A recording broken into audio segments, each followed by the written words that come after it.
Are you considering home improvement projects in order to get top dollar when selling your home? If so, Steph and I recommend leaving these top 5 DIY improvement projects to the experts.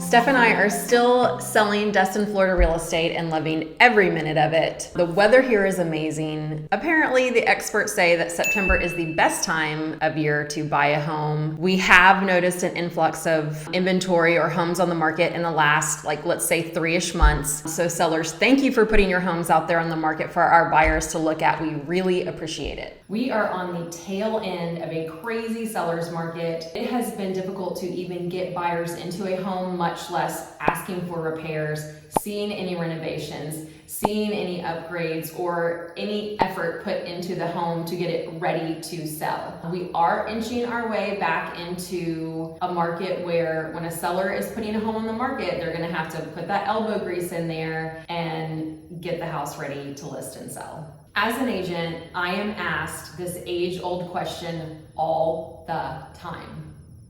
What do I do to my house to get it ready to sell and put it on the market so that I get more money?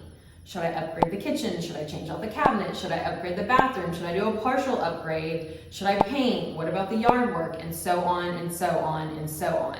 That is not my main focus today. I do have a whole video dedicated to things you can do to your home that will get you more money. My main focus today is talking about home improvement projects that you should leave to the professionals. Don't do them.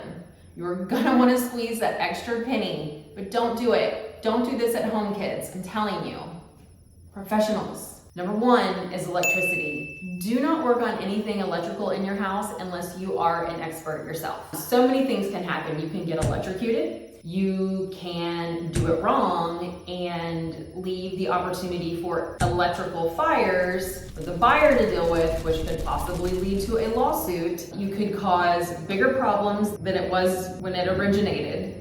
And if you had called the expert first, you would have saved more money, and now you're gonna pay more money because not only does the expert have to fix the original problem, but they also have to fix what you made worse. So again, electricity, leave it to the experts. Number 2, plumbing and gas. 2 other categories that can pose so many safety issues, especially when it comes to gas. If you're not used to using gas or messing with gas, don't do it. Leaks, possible explosions, getting into the home and, causing some major safety issues. And then you come to the plumbing, again, leaks, flooding. If you're opening up a wall and the gas lines or the plumbing lines have to be moved, I would definitely leave that to the experts. Number 3 is wall demolition. This is messy. This is something that us juveniles can make way worse than it needs to be. If we had just hired an expert originally to do it, we're again gonna end up paying more money in the long run. If we do it, we make the mistakes, and then we call the expert to come in and fix it. Even worse, if you just keep going and you still do it yourself, and it looks like crap. Then you get less money for the sale of your house because the buyer wants to have an expert come in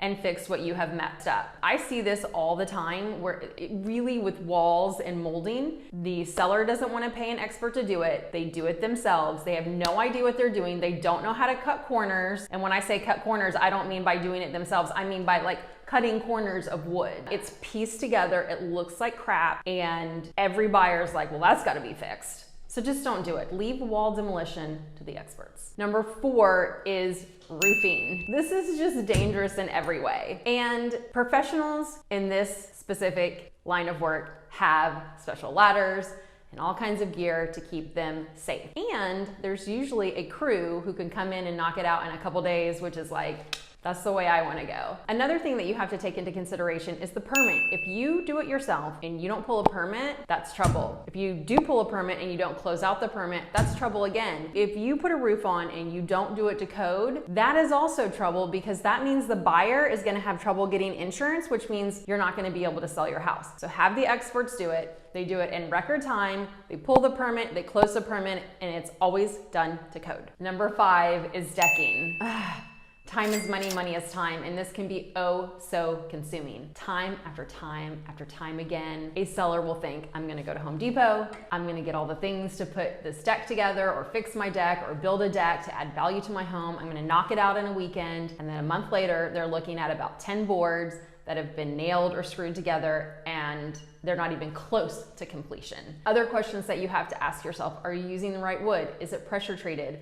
Are you getting nails and screws that don't rust? There can also be permitting issues when it comes to decking as well. So this is another category or home improvement project to leave to the professionals. Okay, these are not necessarily home improvement projects that are gonna add additional value to your home, but it's more general upkeep. And if you do it properly and you keep up with it, it won't subtract from the value or sale of your home. You don't want to waste your time and your money and then have buyers walk through your home making a list of all the things that they're gonna have to correct, because when they do that, I guarantee you they're going to bring you a lower offer. Thank you for taking the time to check out mine and Steph's channel. We love what we do. We love where we live. We love selling Destin, Florida real estate. We love sharing it with you. And we also really love taking you around our city and exploring all the fun things to do in Destin, Florida. We will see you next Thursday. Bye.